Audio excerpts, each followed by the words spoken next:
Amin. Haleluya. Silakan duduk saudara. Terima kasih tim Praise and Worship.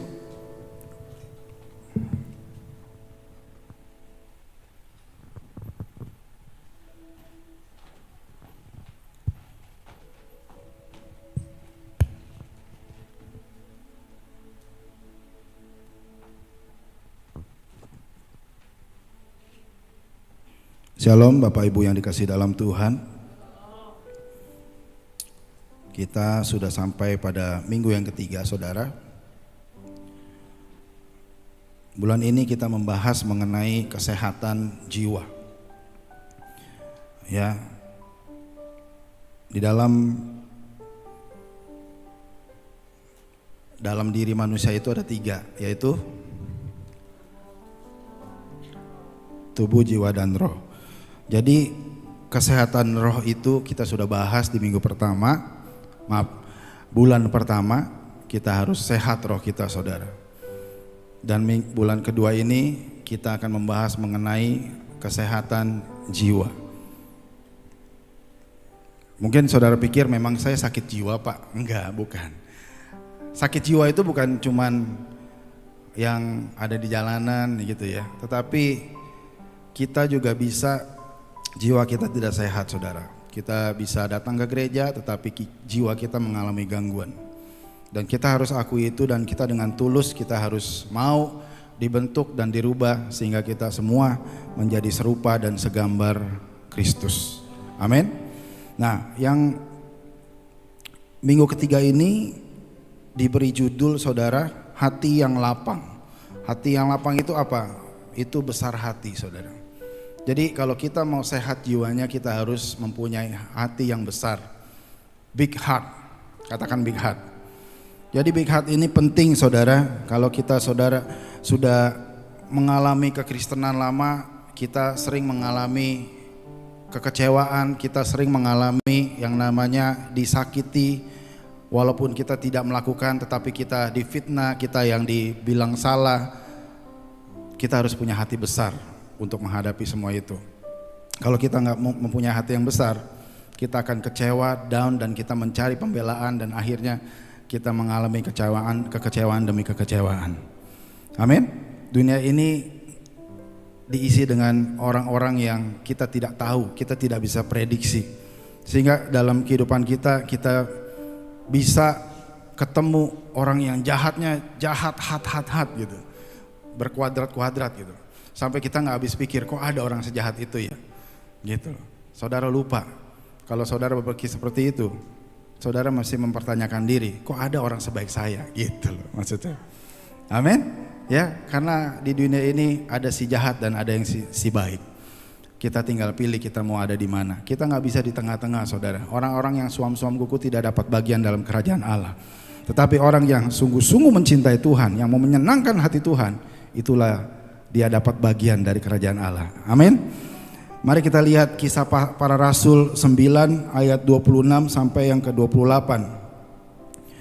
Saya bacakan aja saudara, atau yang membantu saya mungkin Samuel ada pegang mic, coba bantu baca. Kisah Para Rasul 9, Kisah Para Rasul 9 ayat 26 ke 28. Ini berkisah tentang pertama kali perdobatan Saulus, dan Saulus masuk dalam komunitas orang percaya saudara. Ya, dia tidak dipercaya, tetapi ada satu tokoh yang kita mau belajar pada pagi hari ini. Kita mau melihat dia mempunyai hati yang besar saudara. Kisah Para Rasul 9 ayatnya yang ke-26 sampai ke-28.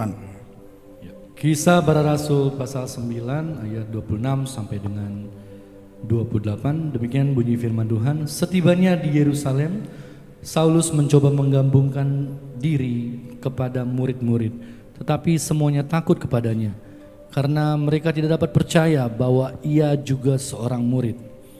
Tetapi Barnabas menerima dia dan membawanya kepada rasul-rasul dan menceritakan kepada mereka bagaimana Saulus melihat Tuhan di tengah jalan dan Tuhan berbicara dengan dia, dan bagaimana keberaniannya mengajar di Damsyik dalam nama Yesus. Dan Saulus tetap bersama-sama dengan mereka di Yerusalem dan dengan keberanian mengajar dalam nama Tuhan. Jadi saudara, pada saat Saulus menggabungkan diri menjadi pengikut Kristus, banyak jemaat yang takut saudara. Ya, karena Saulus terkenal sebagai, kita tahu bahwa Saulus itu pembunuh orang Kristen. Jadi dia adalah seorang, saya tidak terlalu ingat bahwa dia apa dia seorang jenderal atau pokoknya dia itu punya posisi saudara, dan dia minta kuasa untuk menangkap orang Kristen dan saya yakin akan dianiaya saudara. Ya, banyak jemaat jadi takut karena Saulus terkenal sebagai orang yang mendukung penyiksaan kepada para pengikut Kristus. Tetapi, nah ini yang luar biasa.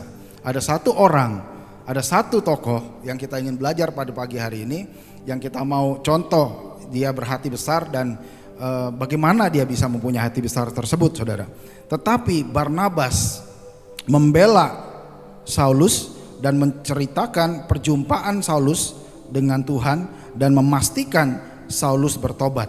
Berkat Barnabas, Saulus dapat diterima jemaat yang lain. Jadi saya melihat saudara, untuk menjadi pengikut Kristus ini kita harus berani saudara, dan mempunyai hati yang besar. Ya, jadi kalau kita tahu dan kalau kita ada arahan dari Tuhan untuk seseorang ataupun untuk melakukan suatu kebenaran, kita harus terima resiko. Kita pun akan terkena dampak, difitnah ataupun diceritakan sesuatu yang kurang baik saudara. Katakan amin. Jadi saudara, kalau saudara membela kebenaran, saya pastikan saudara tidak semuanya berjalan dengan mulus. Saudara bisa mengalami suatu fitnaan, saudara bisa mengalami suatu goncangan dalam hidupmu. Yang tadinya hidupnya tenang-tenang, dengan membela kebenaran, saudara menjadi menghadapi suatu masalah saudara. Nah ini juga kita mau melihat Barnabas, dia sebenarnya fine-fine aja posisinya. Ketika Saulus masuk, posisinya jadi terancam saudara. Barnabas ini adalah orang yang baik dan dipandang di dalam umat Kristen pada saat itu saudara. Tapi ketika dia membela Saulus, yang dia juga tanda tanya sebenarnya, ini benar apa enggak nih gitu loh. Karena itu sadis. Istilah kata orang yang dari bunuh-bunuh orang Kristen terus masuk membela orang Kristen, ini masih tanda tanya dan kurang bisa dipegang gitu loh, kepercayaannya. Tapi dia terima resiko itu dan dia tahu bahwa ini dari Tuhan dan dia lakukan. Dan saya mau bilang pada saudara, kalau saudara datang pagi hari ini dengan keraguan-raguan akan rancangan Tuhan dalam hidupmu, saudara punya hati besar. Bahwa saya yakin kalau saya jalankan ini, saya yakin Tuhan ada di pihak saya. Saya yakin Tuhan akan membela saya, dan saya yakin rancangannya ya dan ya ajaib dalam hidup saya. Amin. Ya, nah kita mau belajar saudara, apa sih yang Barnabas punya di dalam hatinya sehingga dia mempunyai big heart saudara. Saudara siap belajar dari Barnabas? Saudara siap pulang dari tempat ini, saudara punya hati yang besar saudara. Amin. Ya, yang pertama saudara, mari kita coba lihat Kisah Para Rasul 4. Tolong baca lagi ya Sam. Kisah Para Rasul 4 ayat 36 sampai ke 37. Kisah Rasul 4 ayatnya yang 36 sampai 37. Kisah Para Rasul 4 ayat 36 sampai dengan 37. Ya. Demikian bunyi firman Tuhan. Demikian pula dengan Yusuf, yang oleh rasul-rasul disebut Barnabas, artinya anak penghiburan, seorang Lewi dari Siprus. Ia menjual ladang miliknya, lalu membawa uangnya itu dan meletakkannya di depan kaki rasul-rasul. Sebentar ya, sebelum kita melanjutkan, kita mau lihat dulu siapa sih ini Barnabas. Ya, Barnabas dikatakan namanya adalah Yusuf, yang oleh rasul-rasul disebut Barnabas, artinya anak penghiburan. Seorang Lewi saudara. Saudara tahu nggak, orang Lewi itu adalah keturunan dari suku-suku yang dulu di Yakub ya, 12 suku itu dia ada namanya suku Lewi. Suku Lewi itu kalau saya boleh bilang dia tidak punya penghasilan waktu itu. Dia hidupnya dari perpuluhan suku-suku yang boleh tidak melayani di gereja, karena suku Lewi itu tugasnya adalah menyanyi gitu ya, membersihkan pelataran Allah, semuanya ini dia tugasnya dia. Nah ada banyak orang yang mengaku bahwa oh saya kan suku Lewi gitu ya, jadi saya melayani di gereja, saya tidak layak untuk bekerja di sekuler. Saudara, saya mau tanya kepada saudara, saudara paham nggak itu yang namanya suku Lewi itu apa? Saudara tahu nggak suku Lewi itu bukan sembarangan orang yang cuma melayani di sini. Mereka itu punya pendidikan dan punya pengetahuan tentang politik. Jadi kalau saudara mengaku saudara suku Lewi, saudara harus paham mengenai gereja itu seperti apa kalau sekarang gitu ya, gitu. Kalau dulu dia tahu kalau ketika ada penyerangan dari luar, mereka bisa mempertahankan gereja itu arahnya kemana. Dan dia juga bukan cuman nyanyi-nyanyi doang. Kalau ditanya apa, saya nggak ngerti itu apa. Bukan begitu saudara. Itu suku Lewi. Jadi kalau saudara ada yang mengaku, oh saya suku Lewi, saya kerjanya cuman menyanyi dan di mimbar di gereja. Saudara pertanyakan lagi, apakah saudara layak disebut suku Lewi? Dan suku Lewi itu masih ada sampai sekarang saudara, tersebar di seluruh negara. Kalau saya baca keturunannya tuh panjang banyak, nggak selesai nih khotbah. Ada saudara. Jadi saudara kalau saudara mengaku, nih saudara siapapun, walaupun yang ada online yang mengaku, oh saya pelayanan di gereja, jadi saya umat suku Lewi gitu ya. Coba bertanyakan lagi deh saudara, betul nggak? Yuk, karena kadang-kadang orang yang cuman mau mengaku suku Lewi itu cuman hanya ingin mendapatkan penghasilan dari gereja. Ini salah saudara. Kita harus paham bahwa gereja, kita melayani di gereja, kita bukan suku Lewi. Kita melayani kecuali saudara punya daftar saudara keturunan dari suku Lewi gitu loh saudara. Ada amin? Itu cuman intermezzo aja. Jadi saudara paham kalau Barnabas ini suku Lewi dan dia hidupnya itu dari perpuluhan orang-orang yang bukan suku Lewi ya. Berarti dia sebenarnya tidak kaya-kaya banget saudara. Dan dia bukan orang yang berpenghasilan baik saudara. Boleh dibilang seperti itu. Dia cuman modalnya adalah baik aja, tulus orangnya. Ia menjual, apa dikatakan di sini? Ia menjual ladangnya. Luar biasa loh saudara. Miliknya lalu membawa uang itu dan meletakkan di depan kaki rasul-rasul. Saudara tahu nggak? Kalau kisah para rasul 4 ini di pasal berikutnya mengenai kisah, habis mengenai ini dia menceritakan tentang Ananias dan Safira. Ini menjual hasil ladangnya dan memberikan kepada rasul-rasul seluruhnya. Padahal dia bukan yang orang punya, hidupnya mengandalkan dari perpuluhan. Tapi dia memberikan seluruhnya. Berikutnya Ananias yang which is bukan orang Lewi dan dia penghasilannya lumayan, tapi ditimpe duitnya. Setengah diambil saudara. Kita bisa lihat di sini ya. Orang yang mempunyai hati yang big heart itu, saya mau saudara katakan sama-sama, orang yang mempunyai big heart itu orang yang suka memberi dan berbagi ke orang lain. Katakan sama-sama, orang yang mempunyai hati yang besar. Ini kalimat ini saudara katakan sama-sama, orang yang memberi dan berbagi kepada orang lain. Ini bahan dari GBI saudara, dan jatuh pada minggu ketiga. Saya nggak bikin-bikin. Oh Pak Alek kebetulan nih minggu ketiga mau ngalang dana nih, jadi bicara soal memberi. Aduh, enggak saudara. Tapi ini memang saya pelajari dan saya dalamin. Kenapa sih nih Barnabas kok hebat banget ya, dia bisa begitu ya sifatnya ya. Nah saudara, mengapa orang itu susah memberi? Ada orang yang gampang. Saya punya teman ada dulu singer dan sekarang masih singer ya, dan WL dulu. Dia kalau keluar gitu ya, kita lagi makan nasi uduk gitu ya. Ada kan kadang-kadang ada yang jual tisu gitu ya. Tisu satunya bisa 20.000, kita tawar dikit jadi 10.000 gitu ya.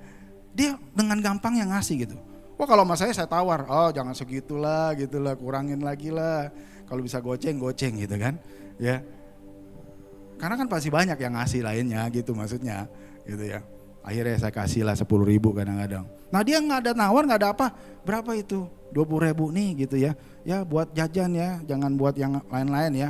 Ada orang yang gampang memberi, tapi ada orang yang aduh, nggak. Baru ditawarin dikit aja. Lu nggak lihat gue lagi makan? Gitu saudara. Nah mengapa orang susah memberi? Saya mau kasih tahu saudara, kalau orang susah memberi karena dia tidak pernah memikirkan orang lain. Selfish. Katakan amin. Yang amin sedikit nih. Ya, orang yang sukar memberi adalah orang yang selalu memikirkan tentang diri sendiri. Aduh, saya belum punya ini. Aduh, saya belum beli ini. Aduh, saya belum beli tas itu. Saya belum beli beban pinggang ini. Saya belum punya jam tangan merek apa ya yang lagi terkenal sekarang? Merek Tag Heuer. Ya, aduh saya belum punya topi Nike gitu loh. Aduh saya belum punya sepatu merek Adidas gitu. Apapun itu saudara selalu orang yang selfish itu orang yang memikirkan tentang dirinya sendiri. Dia tidak memikirkan orang lain, boro-boro pakai Adidas. Ada sepatu aja udah syukur. Jangan pakai sendal jepit gitu loh. Orang-orang yang ini, orang-orang yang ya yang ada di jalan gitu saudara. Kita pernah gak memikirkan orang lain? Coba saudara pikir deh sekarang ini, saat ini saudara, pagi hari ini. Saudara, dalam seminggu ini, apakah saudara memikirkan orang lain? Coba mikir.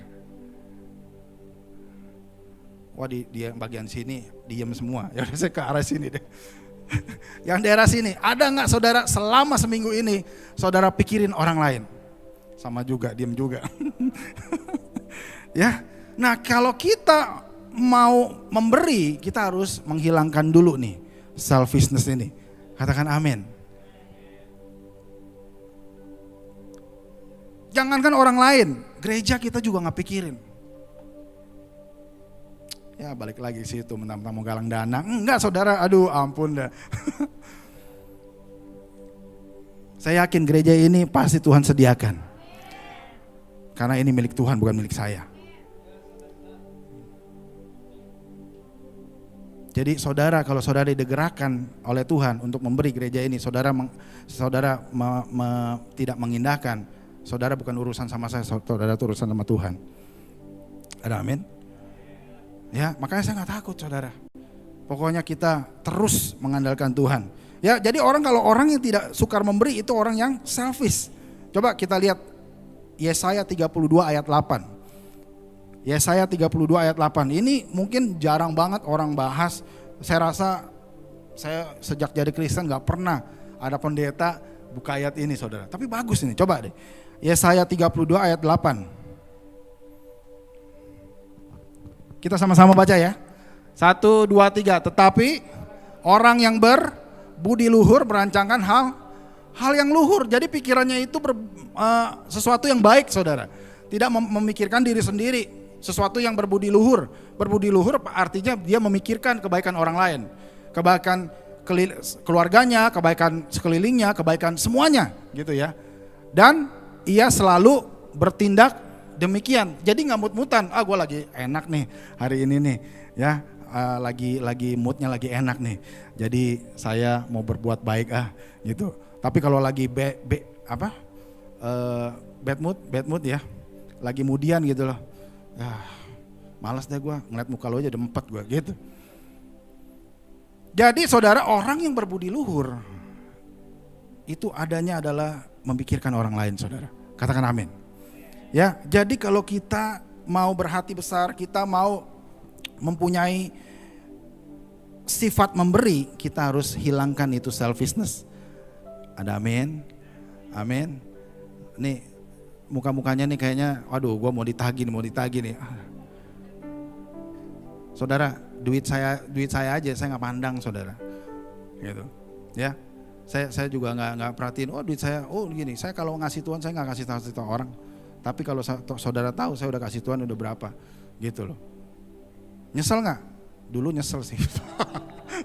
Ya, aduh tau gitu gue nggak ngomong gitu ya. Tapi ternyata di balik itu saya belajar, oh ternyata saya tidak boleh egois. Kalau kita memikirkan orang lain, belajar dari memikirkan orang lain. Pikirkan saudara kita gitu loh. Aduh, ada orang yang saking pelitnya ya, ada saudara ngetok aja, jangan bilang saya nggak ada gitu. Takut dipinjam duit gitu. Bilang saya lagi pergi gitu loh. Akhirnya nggak ada orang di rumah, nggak ada orang gitu. Nah, lu siapa gitu? Mari saudara jangan takut memberi. Saya puji Tuhan ya, papa saya itu orangnya, waduh bener-bener ya. Kadang-kadang malah saya nahan dia, Pak jangan terlalu baik. Iya, gitu loh. Itu baik banget deh kalau memberi itu. Aduh, kadang-kadang saya disusahin juga. Iya, karena saking dia baiknya gitu loh. Pokoknya dia sama saudara itu dia bakalan tolong habis-habisan saudara. Gitu, dia akan tolong habis-habisan. Itu papa saya saudara. Gitu. Jadi saya yang mesti ngerem dia. Karena yang baik atau yang tidak baik, maksudnya sifat orang yang baik nggak baik dia tolongin pokoknya. Jadi kadang-kadang agak merusak juga orang yang ditolongnya gitu ya. Gitu. Jadi saya bilang, Pak yang kalau yang ini jangan ya, kalau yang ini oke dibantu gitu loh. Amin saudara. Mari kita start. Kalau saudara dalam seminggu ini aja nggak mikirin orang lain, mari kita coba mulai siang ini saudara pulang, saudara pikirin lagi siapa yang saya bisa bantu gitu loh saudara. Sebab tau gak saudara, ketika kita mempunyai habit memberi, kita semakin serupa dengan Kristus. Kita semakin serupa dengan Tuhan. Karena Tuhan itu sifatnya memberi saudara. Percaya gak? Buktinya Yohanes 3 ayat 16. Coba kita lihat. Yohanes 3 ayat 16. Waduh, kalau kita gak memberi, rasanya kita itu mau bilang saya cinta Tuhan. Aduh, talk to the hand. Kalau misalnya orang-orang Aussie gitu ya, kalau malas gitu dengar ya, saya dipenuhi Roh Kudus. Tapi kikirnya minta ampun gitu saudara. Gak usah ngomong mencintai Tuhan deh. Coba kita lihat Yohanes 3 ayat 16. Karena begitu besar kasih Allah akan dunia ini sehingga Ia telah mengaruniakan. Nah, ini mengaruniakan ini dalam bahasa Inggrisnya give, saudara. Ini sifatnya Allah. Sifatnya Tuhan itu memberi. Jadi kalau saudara bilang saudara cinta Tuhan, saudara serupa dengan Tuhan, saudara melayani, saya benar-benar menjalani perintah Tuhan. Saya mau tanya, saudara sudah memberi belum? Memberi bukan cuma soal memberi perpuluhan atau persembahan gereja ya. Memberi apapun saudara. Aduh saudara, di mimbar ini saya bilang saya nggak mau uang saudara, tetapi saya pengen hati saudara. Saya mau saudara mengerti bahwa Tuhanlah yang terpenting. Saudara kalau datang ke sini, saudara cuma mau, saya nggak tahu lah. Tujuan saudara ke sini harus benar-benar cuma mau menjadi serupa dengan Kristus. Menjadi serupa dengan Kristus, saudara harus bisa memberi saudara. Saudara harus bisa memikirkan orang lain saudara. Katakan amin. Ini sifat Tuhan. Dan dia cukup bukan cuma hanya memberi, tetapi dia memberikan yang the best, yaitu anaknya untuk menebus kita di kayu salib saudara. Jadi kalau kita bilang, aduh Tuhan ajarkan saya Tuhan untuk mempunyai hati yang besar, saudara harus bisa memberi saudara. Saudara mau memberi? Amin. Amin. Ya, saya sekali lagi saya gak ada ngomong soal duit saudara. Najis, terkutuk saya. Benar. Tetapi saya mau mengajarkan saudara, mari kita memberi. Di kantor pun saya mengajarkan orang-orang, dimanapun saya mengajarkan, kita jangan punya sifat begini, kita punya sifat begini. Amin. Saya ulangi, kita jangan punya sifat begini, kita harus mempunyai sifat begini. Dimanapun, bukan cuma di gereja. Tapi kalau saudara bilang, saya memberi di mana-mana, tapi di gereja saudara tidak memberi, sama aja bohong. Justru saudara memulai dari sini, baru saudara keluar. Mulailah dengan saudara peka dalam kehendak Tuhan. Saudara, saya udah pernah ceritakan kan, bagaimana awalnya gereja ini bermulai saudara. Dulu singkat aja ya, sebenarnya saya pengen nggak lama-lama, singkat aja deh. Ini soal memberi. Dulu saya juga sama, saya juga ya memberi sama Tuhan tuh ya seadanya aja deh gitu loh. Ketika waktu itu gereja ini baru mulai, saya bilang sama Tuhan, saya tuh punya keinginan saudara. Keinginan saya dulu pengen punya motor. Ya, motor sport lah ya, yang nggak terlalu sport banget, R15 saudara. Dulu ya, sekarang semakin banyak motor keluar jadi meningkat nih, makanya mendingan beli dulu ya daripada keinginannya nambah gitu ya. Ya, nah ini saya punya keinginan motor gitu ya. Waktu itu R15 ternyata saya punya budget, saya pengen beli CBR 25 kalau nggak salah. Bener ya, CBR 25 ya, yang Honda ya. Gitu, saya pengen beli itu, gitu ya. Terus kan saya minta selalu kan kalau keluar uang banyak gitu, saya diskusi dulu sama Bu Gembala kan, boleh nggak gini-gini? Lo bener mau gini? Saya udah tahu dah. Kalau gitu nggak boleh gitu ya. Ya, suatu ketika dia bilang sama saya, tahun 2019 kalau nggak salah. Enggak 2018 ya, 2018 akhir lah. Nah, dia bilang, katanya lu mau motor. Kaget saya saudara, kayak nggak percaya gitu. Ini kuping gua apa salah dengar gitu ya, gitu. Maksudnya apa? Maksudnya, iya katanya lu mau motor gitu. Iya, yang itu CBR gitu ya, gitu. Dalam hati berbunga-bunga nih. Maksudnya apa nih ditanya kayak gitu nih? Ya udah beli aja. Waduh, itu kayak menang lotre saudara. Waduh, berbunga-bunga dan wah yes, akhirnya saya punya motor juga. Habis itu nanti saya bisa kontak Fredo, kontak Daniel gitu, ngetrek bareng ya kita ya. Ya mereka kan juga suka motor gitu. Waktu itu kita pernah pergi bareng-bareng naik motor, seru gitu saudara. Ya, jadi ketika itu udah berbunga-bunga begitu, akhirnya saya mengucapkan syukur gitu loh sama Tuhan. Tuhan terima kasih Tuhan, akhirnya saya bisa punya motor. Tapi tahu nggak Tuhan bilang apa sama saya?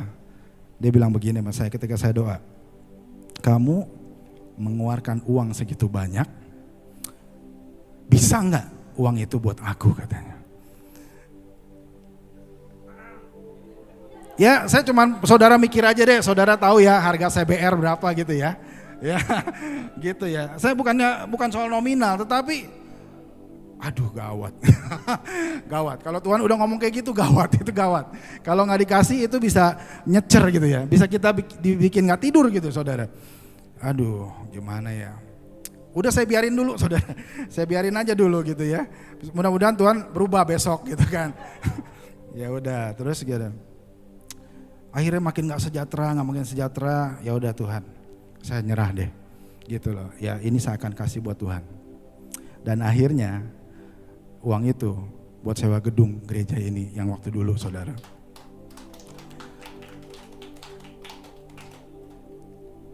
Itu bukan suatu kebanggaan buat saya.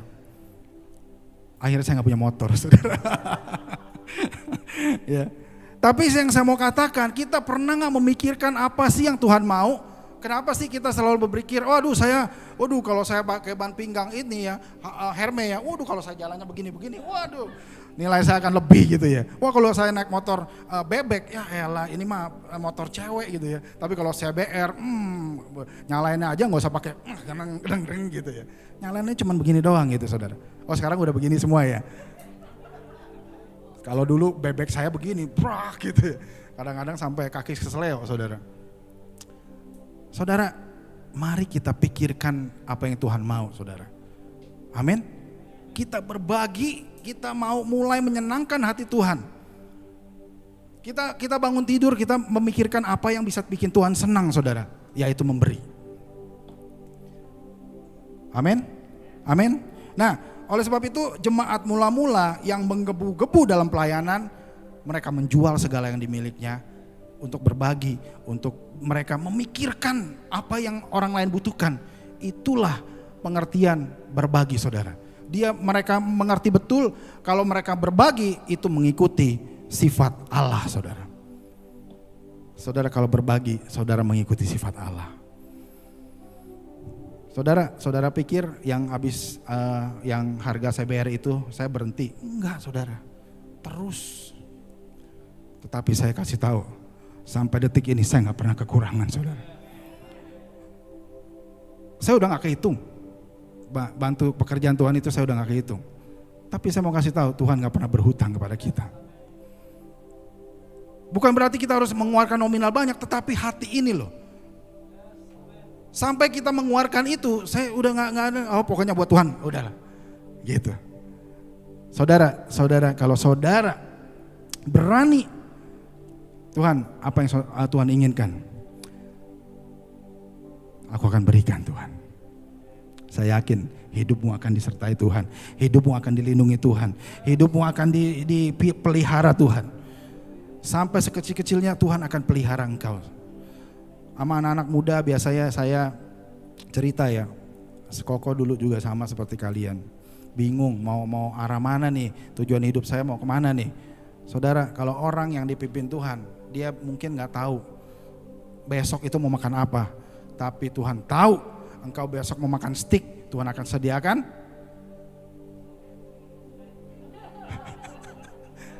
Ini yang salah, ini yang sering salah diajarin. Wow, kalau saya mau steak, Tuhan pasti akan sediakan steak. Kagak, saudara. Terjadilah sesuai dengan imanmu. Enggak, saudara. Apapun yang Tuhan mau kasih saya terima. Ada amin? Kadang-kadang hamba Tuhan, kalau saudara mau steak, Tuhan akan sediakan steak, bahkan berkali-kali lipat steak, gitu loh. Kolesterol loh. Gue kasih tahu, kalau Tuhan yang sediakan, Tuhan tidak akan menyediakan hal-hal yang berbahaya buat kita. Amin. Waduh, badan lu udah segede begitu, Bagong, lu makan steak nih, makan nih, bayam. Gitu. Ada amin? Tuhan tahu yang terbaik buat kita semua, saudara. Jadi kita harus tahu, ketika kita memberi, Tuhan akan ajarkan kita. Saudara, kalau rindu Tuhan, saya ini orangnya kikir loh, saudara. Tuhan, bener Tuhan. Aduh, saya tuh nggak tahu kenapa kikir aja gitu loh.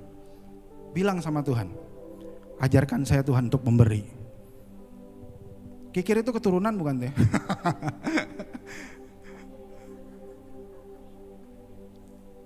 Menurut buku yang saya baca ya saudara, itu sifat seseorang itu dipengaruhi oleh masa kecilnya, gitu.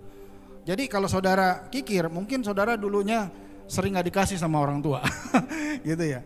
Tetapi kalau saudara benar-benar ingin memberi, saudara ingin mempunyai kerinduan Tuhan, tolong Tuhan, saya tuh pengen memberi, tetapi kok hati saya nggak bisa. Minta sama Tuhan, Tuhan akan ajarkan, saudara. Amin, amin. Ya, yang pertama, kalau saudara mau mempunyai hati yang besar, saudara harus bisa memberi dan berbagi kepada orang lain. Amin. Siapa siap memberi? Berikan kemuliaan buat Tuhan. Ya. Anak saya angkat tangan di belakangan gitu. Ya. Soalnya kalau saya minta makan sama dia susah. Kadang-kadang minta makanan yang dia suka. Dedi minta sama Koko aja gitu. Dari kecil kita harus mengajarkan mereka memberi. Makanya saya bilang dari kecil kita harus diajarkan. Pengaruhnya besar, saudara. Kalau anak-anak kecil ya, kalau yang udah punya anak nih, kalau pelit gitu ya, itu ajarin yang keras gitu. Kamu harus memberi, gitu loh. Kalau dibiarin kayak begitu, udah gede makin egois, saudara.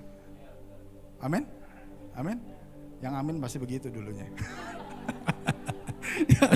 Oke, kita lanjut aja karena nggak bergerak nih, saudara. Ya, yang kedua, yang pertama tadi saudara ingat ya, kita harus memberi dan berbagi kepada orang lain. Yang kedua, Kisah Rasul 11 ayat 23 sampai 26. Wah, ini penting ini, saudara. Ini, aduh. Kisah Rasul 11 ayat 23 sampai 26.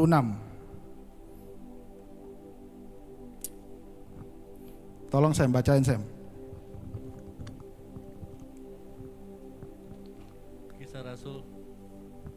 Kisah Rasul 11 ayat 23.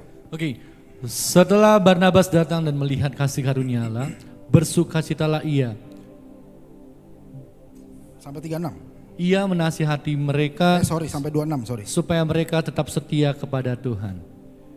Setelah Barnabas datang dan melihat kasih karunia Allah, bersukacitalah ia. Terus, ya. Karena Barnabas adalah orang baik, penuh dengan Roh Kudus dan iman. Sejumlah orang dibawa kepada Tuhan. Ya kan? Di sini dikatakan Barnabas adalah orang baik, penuh dengan Roh Kudus dan iman.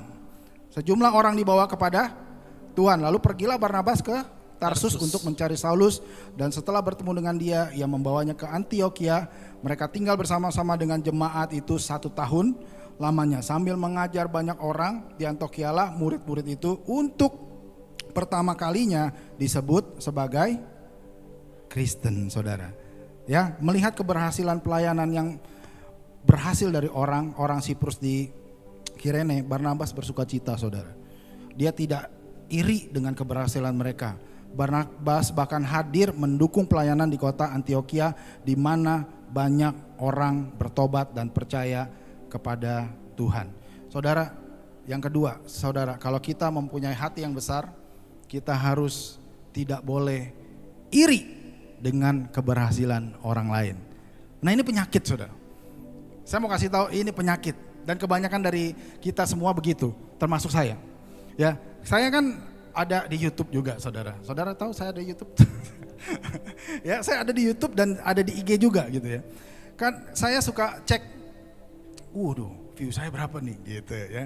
Ya kan, ya cuman 100 gitu kadang-kadang ya. Dulu sempat sampai 740 gitu loh. Waduh, kayaknya bangga banget gitu. Padahal ada orang sampai 12.000 gitu ya. Nggak apa-apa, ini kan pemula gitu kan. 740 gitu ya. Waduh, udah dicek terus begini-begini. Tiap hari dicek gitu. Wah, makin ningkat gitu ya. Kadang-kadang saya suka ceng-cengan. Lu lihat sebanyak 700 kali lu lihat sendiri gitu. Emang bisa kayak begitu gitu, emang nggak ada kerjaan gitu kan. Ya, nah terus itu saudara, apa mau dikata ya, saking sering ngeceknya begitu, mungkin Tuhan bilang, aduh lu norak banget sih lu, gue bikin hilang juga, hilang saudara. Akun YouTube kita yang ada angka 740 sekiannya gitu loh, hilang. Sama siapa? Sama saya sendiri. Akunnya kepencet gitu, ke delete, hilang saudara. Aduh saudara. Nah itu saya sering ngecek gitu saudara. Waduh ini ada banyak gitu ya. Ada satu ketika saya lihat, ada satu orang di gereja besar gitu saudara. Saya lihat, ya dia khotbahnya begini-begini doang gitu ya. Kayak lebih keren gua deh, bukan juga gantengan gua deh gitu. Gitu kan. Nah ini saya lihat, tapi view-nya, waduh buset, 1.500. Pas saya lihat view-nya saya cuma 100. Aduh Tuhan. Gitu. Mulai ada rasa, dia mah ketolong itu karena dia gerejanya gede, banyak yang view gitu. Dia mau lihat kali ini pendeta si ini, ternyata dia masuk 1 view gitu. Jadi ada perasaan iri gitu saudara. Ini cuma saya doang sekali ya, yang nggak suci gitu ya. Kalian semua baik-baik gitu ya. Ya, nggak apa-apa. Saya mengaku di hadapan Tuhan. Saudara mungkin, begitu cuma nggak ngaku gitu loh. Saya mau kasih tahu saudara, ini penyakit. Dan kita harus bertobat dari ini. Amin. Kita ngiri saudara, sama orang lain. Saya juga begitu. Aduh Tuhan, kok dia bisa ya banyak begitu view-nya ya. Padahal kalau dari segi materi kayak saya lebih dalam, lebih deep gitu. Dari pembawaan juga saya kayaknya lebih oke gitu ya. Saudara, kalau saudara mempunyai rasa iri, itu membusukkan tulang. Saudara menciptakan kanker di dalam hati saudara. Itu akan memakan dirimu dari dalam saudara. Waduh tiap hari ngecekin terus gitu. Atau orang lain yang berhasil, saudara perhatikan terus. Saudara tidak memperhatikan rancangan Tuhan, rencana Tuhan dalam hidupmu. Saudara sibuk dengan keberhasilan orang lain, capek gak? Saya mau tanya, capek gak saudara kayak gitu? Saudara harus belajar saudara mengikuti apa yang Tuhan sudah rancangkan dalam hidupmu. Jangan pernah iri dengan orang lain. Saudara akan capek, pokoknya. Kalau saudara mengikuti, waduh, Tuhan kok bisa ya sama orang lain begitu ya? Kok sama saya nggak begitu? Oh Tuhan saya baik, dia pasti akan menyediakan yang saya inginkan, saya butuhkan. Saudara bisa begini saudara. Setiap yang jadi dalam hidupmu itu adalah ujian, katakan amin. Kalau saudara belum lewatin ujian itu, Tuhan akan kasih terus. Sorry, saya harus katakan ini. Saudara kalau belum lewat dalam tes yang Tuhan berikan, saudara akan stuck di situ. Saudara mau lari kemana, saudara akan hadapi itu. Saudara akan melihat orang-orang berhasil. Saudara akan melihat apa yang saudara doakan selama 5 tahun, 10 tahun. Orang lain akan dapat, saudara. Loh, ini bukan mau mengecilkan saudara, tetapi ini fakta. Tuhan ingin saudara maju bersama Dia. Sehingga saudara itu berkembang. Jadi jangan membandingkan saudara dengan orang lain. Wih, sistem kok bagus ya. Waduh, WL-nya ya, saya ingin juga jadi seperti dia loh. Wah, aktif gitu ya. Kalau saya WL-nya kok cuman begini doang ya. Allah sanggup melakukan. Ya nggak apa-apa. Kenapa sih mesti dibanding-bandingkan? Oh, kalau dia bisa begitu, oh saya harus kayak begitu juga. Capek saudara. Amin. Kita membanding-bandingkan dengan orang lain, capek. Saudara tahu nggak? Saudara diciptakan itu sangat dahsyat, ajaib adanya. Saudara diciptakan rancangan, bahkan saudara sudah ditenun ketika saudara masih dalam kandungan saudara. Saudara itu punya sesuatu yang unik yang Tuhan mau pakai. Katakan amin. Saudara sadar, saudara kalau saudara serius sama Tuhan, mau umur kita berapapun, Tuhan akan berikan yang terbaik untuk saudara. Jangan banding-bandingkan saudara. Amin. Karena kita sudah ditebus oleh darah yang mahal. Kita ini unik saudara. Kita mau banding-bandingkan, aduh bener-bener deh. Ih, suaranya dia kok bagus ya kalau khotbah ya. Berat gitu ya. Penuh wibawa gitu. Suara saya nih cempreng banget gitu ya. Kalau telepon dibilangnya, "Ya Bu, Ibu mau pesan apa Bu?" Padahal cowok gitu kan.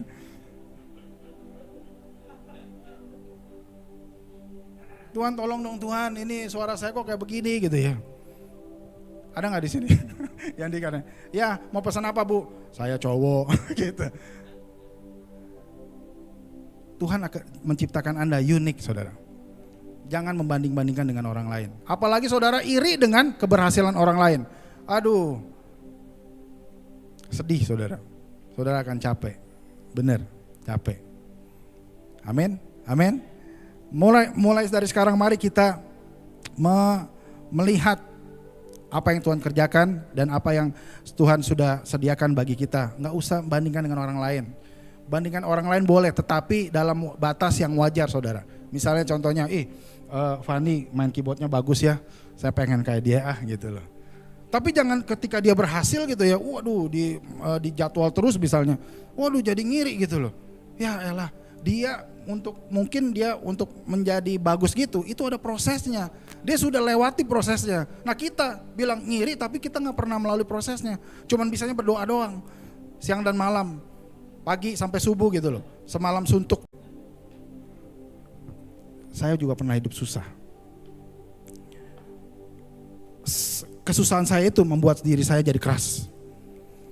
Kalau saya mau apa, saya harus berusaha sendiri. Sehingga menurut saya inilah yang benar saudara. Ketika saya datang kepada Tuhan, itu bukan karena urusan ya itu kecil-kecil itu. Tapi saya mau deal dengan Tuhan. Mengubah karakter saya yang suka marah-marah. Mengubah karakter saya yang suka susah mengampuni. Mengubah karakter saya yang mempunyai nafsu-nafsu dunia yang mesti dihalau. Itu kita berurusan dengan Tuhan saudara. Ada amin? Amin? Amin Bapak Ibu? Bapak Ibu pasti ada yang umurnya jauh lebih tua dari saya. Bapak Ibu boleh menilai benar gak apa yang saya omongin.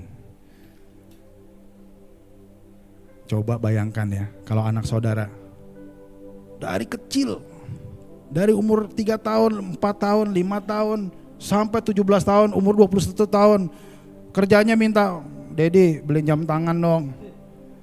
Besok-besok, Dedi minta makan dong. Dedi minta ini dong." Udah umur 25, "Dedi mau steak dong," gitu loh. Gemes gak saudara? Saya tanya, gemes gak? Bagian sini gak ada anak muda saudara, semua saudara. Ini bagian orang tua, gemes gak Bapak Ibu? Tuh, ngangguk-ngangguk bapak-bapak, bener itu, bener loh.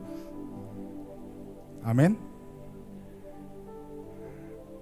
Tapi kalau kita dari umur 17, kita udah bisa dengar anak kita bilang, "Dedi, Daddy mau apa supaya Daddy seneng? Osin mau lakuin. Mantap gak saudara? Itu yang diinginkan Tuhan saudara. Sehingga kita bisa maksimal dipakai Tuhan. Sehingga orang-orang begini bisa maksimal dipakai Tuhan. Dia menjauhi iri hati, dia menjauhi orang lain berhasil. Yang dia cuman lihat menyenangkan hati Tuhan. Tuhan mau apa dia mau senangkan.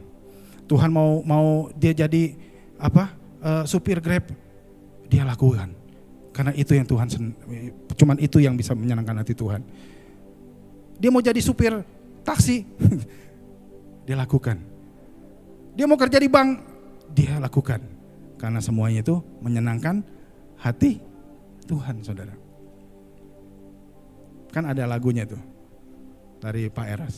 Menyenangkan hati Tuhan lebih dari segalanya. Aduh saudara, itu kayaknya susah deh ya. Dinyanyinya gampang, tapi dijalaninya susah saudara. Amin. Amin. Bapak Ibu yang udah ada umur ini pasti tahu maksud saya. Ya, Bapak Ibu, menyenangkan hati Tuhan itu gak gampang. Amin. Bapak, ya Pak, menyenangkan hati Tuhan susah ya Pak ya. Lebih susah menyenangkan hati Tuhan apa hati istri Pak? Saya rasa menyenangkan hati Tuhan itu nggak susah-susah banget. Tetapi kita mau apa enggak? Yang penting kita mau saudara. Mau itu nggak gampang, mau itu harus konsisten. Hari ini mungkin mau, besok kita lupa. Mulai dengan tidak iri dengan orang lain. Kita suka dengan keberhasilan orang lain. Karena itu memicu kita untuk berhasil. Amin, amin. Yang pertama kita harus memberi dan berbagi. Yang kedua, kita tidak boleh iri dengan keberhasilan orang lain. Nah kalau dua ini saudara bisa lakukan, yang terakhir saudara pasti akan lakukan ini. Saya gak panjang lebar, yang terakhir adalah kita memberi kesempatan kepada orang lain. Kita jangan pernah menilai orang lain, kita jangan pernah menjudge orang lain. Apapun latar belakang dia, kita tidak boleh menjudge. Gereja ini tidak pernah melihat ke belakang. Gereja ini selalu melihat yang sekarang dan Anda mau berubah ke depan. Amin. Siapapun saudara akan dipakai Tuhan luar biasa. Gereja ini akan memperkaryakan saudara sesuai dengan rancangan Tuhan. Jangan ada yang bilang, dulu kan dia itu tukang mabok. Terus kenapa kalau dia mau bertobat? Paulus juga pembunuh dulu. Sekarang lihat dia jadi apa. Kita tidak pernah mau menjudge orang.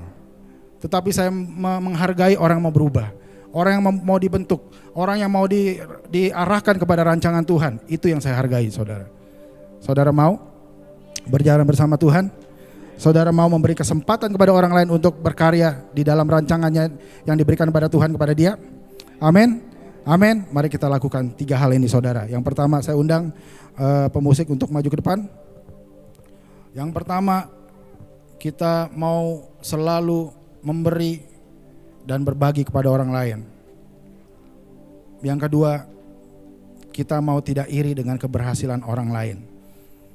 Yang ketiga, kita bisa memberi kesempatan kepada orang lain. Saudara, kalau kita mau melakukan 3 hal ini, pastinya kita akan memperoleh hati yang besar saudara, seperti Barnabas. Haleluya.